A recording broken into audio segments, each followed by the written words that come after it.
இன்னும் 3 நாட்களில் நாம் சீன புத்தாண்டை கொண்டாடப் போகின்றோம். சீன புத்தாண்டு எப்பொழுதுமே விபூதி புதனோடு சேர்ந்து வருவது வழக்கம். அப்படி வரும் பொழுது கிறிஸ்தவர்களாகிய நாங்கள் நிறைய பேர் கேட்கும் ஒரு கேள்வி, மாமிசம் சாப்பிட முடியுமா முடியாதா? ஒரு சந்தி இருக்கணுமா இல்லையா? ஒரு சந்தின்னு சொன்னால் உபவாசம் இல்லையா? சில வேளைகளில் மக்கள் என்ன செய்கின்றார்கள், ஃபாதர் முடிவெடுத்துட்டா நம்ம பாவத்திலிருந்து விடுதலை பெறும். அந்த பாவம் யாரை சாரும்? அதனால நாம் செய்வதை ஏன் செய்கின்றோம் என்பதை தெரிந்து நாங்கள் செய்ய வேண்டும். இன்றைய வாசகத்திலே சொல்லப்பட்டிருக்கின்றது, பரிசேயர் ஆயக்காரர் இவர்களது நெறியை விட உங்கள் நெறி சிறந்திருக்க வேண்டும். கட்டளைகளுக்காக கடைபிடிக்கப்படுகின்றனவா அல்லது கட்டளைகள் இறை அன்பை நமது வாழ்வில் பிரதிபலிக்கப்பட வேண்டும் என்று சொல்லப்படுகின்றனவா? ஒரு வீட்டில் கணவன் மனைவிக்கு இடையில் ஒரு சண்டை, சாதாரணமாக சண்டை வந்தால் முந்தியெல்லாம் பேசாமல் இருப்பாங்க. இப்பெல்லாம் அப்படி இல்லை. இப்போ எப்படி பேசுகிறத நிறுத்திட்டு சண்டை தொடரும். எங்கே? வாட்ஸ்அப்பில் சண்டை தொடரும். ஸோ மனைவி மெசேஜ் போட்டுருவாங்க, கணவர் பார்த்துட்டு அதுக்கு பதில் போட்டுருவாரு. ரொம்ப அன்பானதாக, பயங்கர அன்பானதாக போடுறாரு. எல்லாம் முடிஞ்ச பிறகு கணவன் பார்க்குறாரு, இது சரி வராது, என்ன செய்யலாம்? சைலண்ட் மோட்டில் போட்டுருலாம் என்று சொல்லிட்டு ஃபோனை சைலண்ட் மோட்டில் போட்டார். எல்லாம் முடிஞ்ச பிறகு அவருக்கு ஞாபகம் இருக்கும், அடுத்த நாள் எனக்கு ஃப்ளைட் எடுக்கணும். திடீரென்று தூக்கம் வந்துட்டா கஷ்டம்.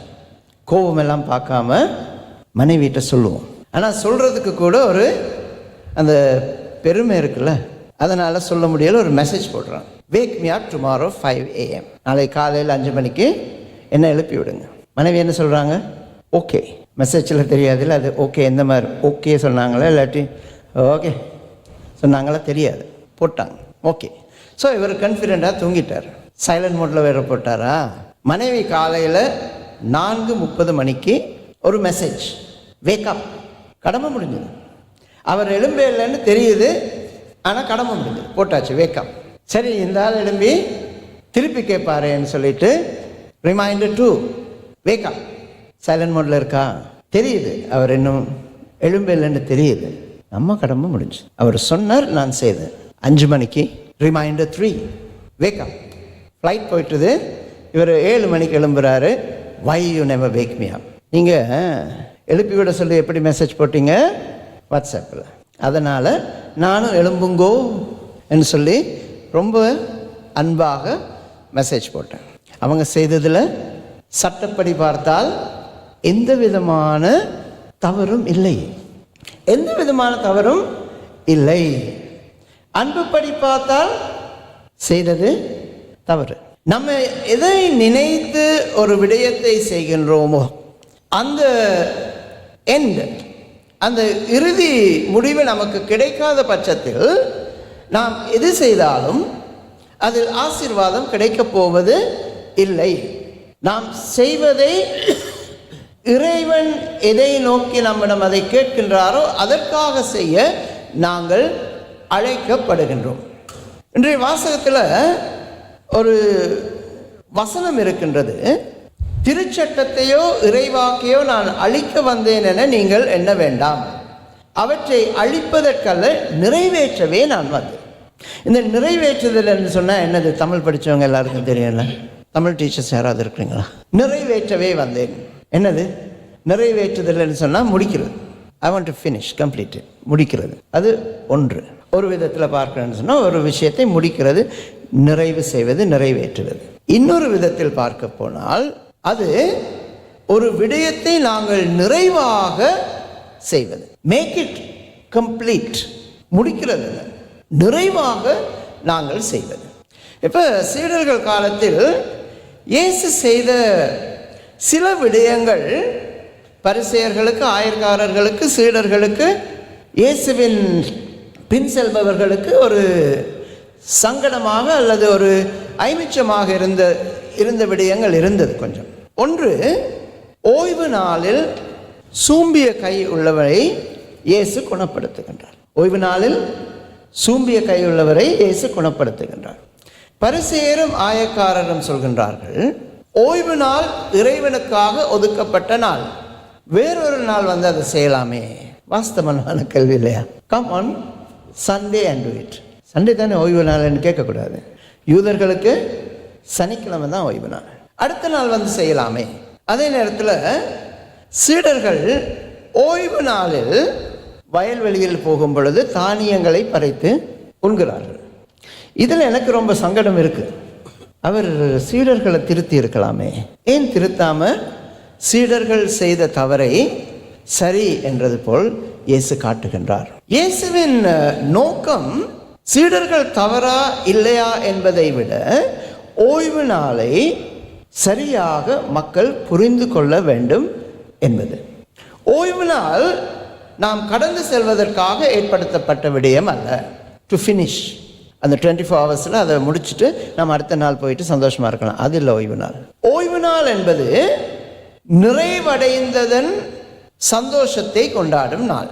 அது எப்படின்னு சொல்லி நான் உங்களுக்கு ரொம்ப ஷார்ட்டாக சொல்கிறேன். இறைவன் எத்தனையாவது நாள் ஓய்வெடுத்தார்? 7வது நாள் ஓய்வெடுத்தார். தான் படைத்த அனைத்தும் நல்லது என்று கண்டு அவர் ஓய்வெடுத்தார். ஸோ எனக்கு 7 நாள் இருக்குது, 7வது நாள் எனக்கு ஓய்வு நாள். நான் ஆரம்பித்த ஒரு விடயம் முடிக்கப்படவில்லை, நான் ஓய்வெடுக்கலாமா? எடுக்கலாமா? According to the rules and regulations you can, இல்லையா? எனக்கு மண்டே ஆஃப் டே. ஆனால் நான் ஆரம்பித்த சில விடயங்களை நான் முடிக்கவில்லை, நிறைவுபடுத்தவில்லை. ஓய்வெடுக்கலாமா? முடியாது. நிறைவு அடைந்தால் ஓய்வு எடுக்கலாம். இறைவன் படைப்புகளை நிறைவு செய்ததால், அது நல்லது என்று கண்டதால், அதன் நிறைவை அவர் கொண்டாடுவதற்காக, அந்த நிறைவை பார்த்து சந்தோஷப்படுத்துவதற்காக இறைவன் ஓய்வெடுக்கின்றார். அதுதான் ஓய்வு நாள். இப்போ இயேசுவை பொறுத்த மட்டில் சூம்பின கையுள்ள ஒருவர் ஓய்வு நாளில் இயேசுவிடம் வருகின்றார். இயேசுவை பொறுத்த மட்டில் அவரது வாழ்வு முழுமை அடையாத ஒரு வாழ்வு.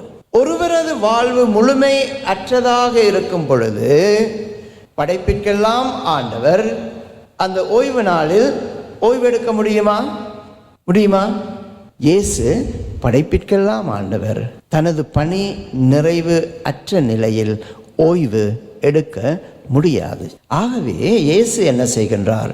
தனது படைப்பாகிய அந்த சூம்பின கை உள்ளவரை நிறைவு அடைய செய்துவிட்டு அவர் ஓய்வெடுப்பார்.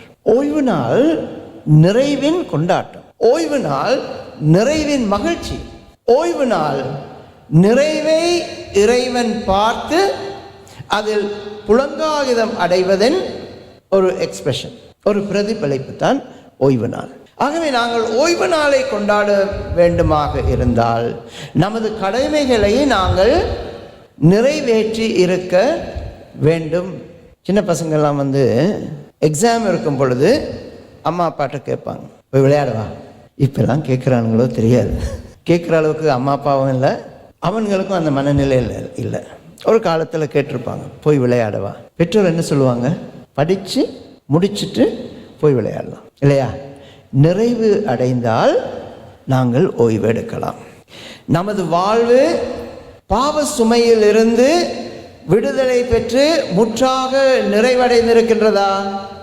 உபவாசம் இருக்க வேண்டிய அவசியம் இல்லை. நமது வாழ்வில் எந்த விதமான இறைவனுக்கு எதிரான விடயங்கள் ஒன்றுமில்லை. எனது உள்ளம் வெள்ளையாக இருக்கின்றது, எனது எண்ணம் பரிசுத்தமானதாக இருக்கின்றது.